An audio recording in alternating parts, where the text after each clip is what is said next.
Bagaimana menjalani kehidupan yang sederhana membantu aku untuk bisa melunasi hutang hanya dalam waktu 4 tahun saja. Penasaran? Simak terus videonya.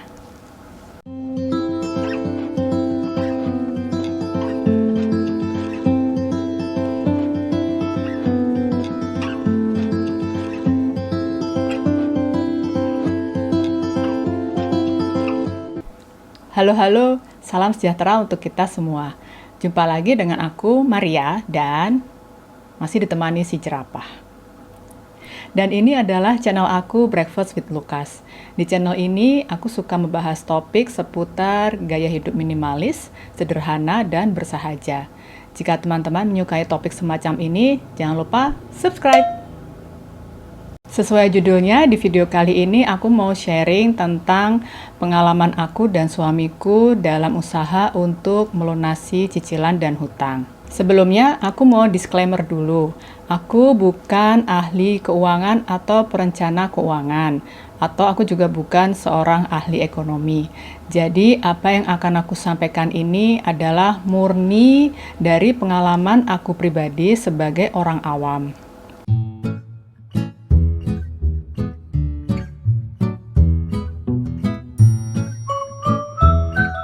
Jadi ceritanya aku dan suamiku itu punya dua macam cicilan, yaitu cicilan rumah dan cicilan mobil. Kenapa kami melakukan pembelian secara cicilan? Tentu saja karena kami tidak mempunyai uang sebanyak itu untuk membeli rumah dan mobil secara cash. Dari proses perjalanan melunasi hutang ini, setidaknya ada 5 hal atau paling tidak apa saja yang sudah aku pelajari dari pengalaman aku pribadi ini. Dan hal-hal ini aku ingin sharing ke teman-teman supaya bisa memberikan inspirasi dan juga motivasi. Hal yang pertama adalah jadikan prioritas dan niatkan tekad untuk segera melunasinya. Di hari kami melakukan akad kredit rumah, di hari itu juga aku dan suamiku ingin segera melunasinya. Karena kami tidak mau terjerat hutang sampai 15 tahun lamanya. Ya, kalau kami diberikan umur panjang sampai 15 tahun. Kalau tidak, siapa yang mau menanggung hutangnya? Kami juga tidak mau terlena dengan jangka waktu cicilan yang sampai 15 tahun itu. Kami tidak mau ketika kami berangkat ke kantor, kemudian pekerjaan kami hanya kayak robot, setiap bulan hanya menunggu tanggal gajian, kemudian 30% dari gaji kami itu dimasukkan ke bank hanya untuk membayar cicilan. Tekad dan niat yang kuat itu juga harus didukung dengan tambahan-tambahan pengetahuan atau referensi tentang keuangan. Dalam perjalanannya, kami juga banyak belajar tentang keuangan atau pengaturan keuangan keluarga. Yang kedua, pendapatan bertambah tapi gaya hidup tetap sama. Aku dan suamiku mempunyai kesempatan untuk promosi jabatan. Jadi aku dan suamiku secara otomatis karena promosi jabatan itu, kami mengalami penyesuaian dari gaji kami masing-masing. Meskipun kami mengalami kenaikan gaji, tetapi gaya hidup kami masih tetap sama. Mungkin kebutuhan hidup kami meningkat, harga minyak naik, harga beras naik, atau harga daging sapi naik. Tetapi standar gaya hidup kami masih tetap sama. Aku masih berangkat ke kantor naik transportasi umum. Suamiku juga masih berangkat ke kantor naik motor. Aku dan suamiku juga masih membawa bekal jika kami pergi ke kantor.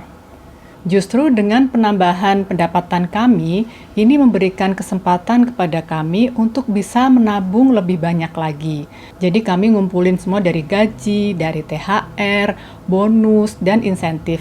Pokoknya semua pendapatan yang bisa kami dapatkan dalam setahun itu kami kumpulkan dan kami sisihkan untuk segera melunasi pokok hutang. Yang ketiga, live your own life.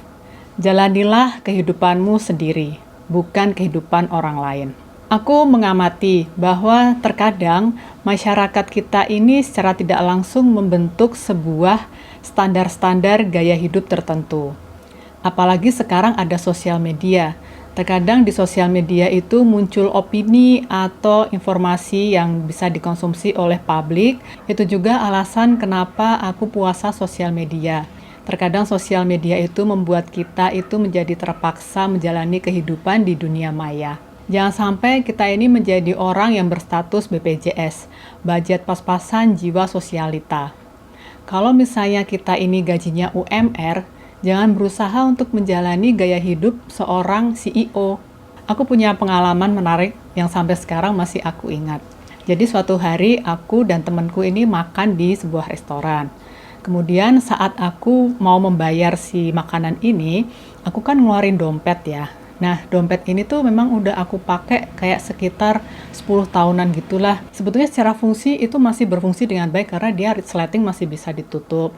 Kemudian nggak bolong-bolong, jadi kalau untuk nyimpan uang itu masih aman. Ketika temanku itu melihat dompet aku, secara spontan dia memang bercanda sih. Secara spontan dia bilang gini, "Ih, Maria, dompetnya jelek banget sih. Ganti nampak yang jadi lebih bagus." dia bilang seperti itu. Terus aku jawab aja, ini dompetnya memang tua, tapi isinya selalu tanggal muda. Apa yang ingin aku sampaikan di sini adalah value dari setiap orang itu berbeda-beda. Bahkan aku dan temenku yang sudah temenan sekian lama ini mempunyai value yang berbeda. Jadi jangan sampai kita berusaha untuk menjalani kehidupan seseorang sehingga kita justru bukannya mau melunasi hutang tapi malah menambah hutang-hutang yang lainnya hanya demi diterima di dalam masyarakat atau lingkungan pertemanan tertentu. Yang keempat adalah jangan membuat hutang lagi kecuali jika memang diperlukan. Setelah berhasil melunasi cicilan hutang rumah dan mobil, aku dan suamiku jadi bisa menentukan tujuan keuangan yang lainnya. Dari yang tadinya 30% untuk membayar cicilan, kami bisa mengalokasikan 30% tadi itu untuk investasi jangka panjang yang bisa berguna untuk masa depan kami nanti. Dan kami sekarang jadi mempunyai prinsip sebisa mungkin membeli barang itu secara cash, terutama barang-barang atau aset yang nilainya di kemudian hari itu justru turun. Yang kelima adalah selalu tekun dan bersyukur. Sebagai orang yang beriman, aku percaya bahwa setiap niat dan usaha yang kita lakukan dalam kehidupan sehari-hari tidak akan berhasil jika tanpa campur tangan Tuhan.